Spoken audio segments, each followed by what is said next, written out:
Hello, আমি সহেলি। গ্যাংটক বেড়াতে গেলেই আমরা অনেকেই শেয়ারের ট্যুরগুলোতে ছাঙ্গু নাথুলা বাবা মন্দির এই পুরো রুটটা কভার করে থাকি। শেয়ার কারে গেলে কয়েকটা জিনিস একটু মাথায় রাখতে হবে। যেমন এক একটা গাড়িতে প্রায় 10 জন পর্যন্ত থাকে, তাই কমফর্ট লেভেলটা একটু কম হতে পারে। তার সাথে সাথে পছন্দ মতো সিটও না পাওয়া যেতে পারে। আরও একটা সমস্যা হলো এতজন প্যাসেঞ্জারের জন্য পারমিট জোগাড় করার জন্য মাঝখানে হয়তো ছাঙ্গুতে 40-45 মিনিট ওয়েটও করতে হতে পারে। কিন্তু এটা সব থেকে বড় অ্যাডভান্টেজ হলো এটা ভীষণই পকেট ফ্রেন্ডলি।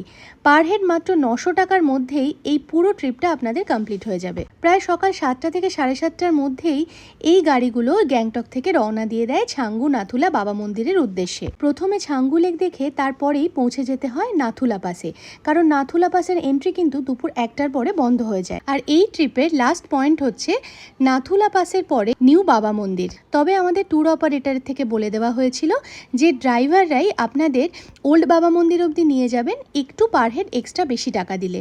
তো ড্রাইভার দাদা আমাদের সকলের কাছ থেকে 300 টাকা করে নিয়ে আমাদের নিয়ে গেলেন ওল্ড বাবা মন্দির অবধি। এই নিউ বাবা মন্দির থেকে ওল্ড বাবা মন্দির এই রুটটা কিন্তু অনবদ্য সুন্দর, এবং এখানে রয়েছে কুপুপ লেক এবং টুকলা ভিউ পয়েন্ট। আর ভাগ্য ভালো থাকলে কাঞ্চনজঙ্ঘার এইরকম একটা রূপ আপনারা দেখা পেলেও পেয়ে যেতে পারেন। তাই আপনাদের প্যাকেজে যদি ওল্ড বাবা মন্দির ইনক্লুডেড থাকে তাহলে তো খুবই ভালো, না হলে যেরকম বললাম ড্রাইভার দাদাকে কিছুটা এক্সট্রা দিয়ে এইখান অবধি অবশ্যই কিন্তু যাবেন।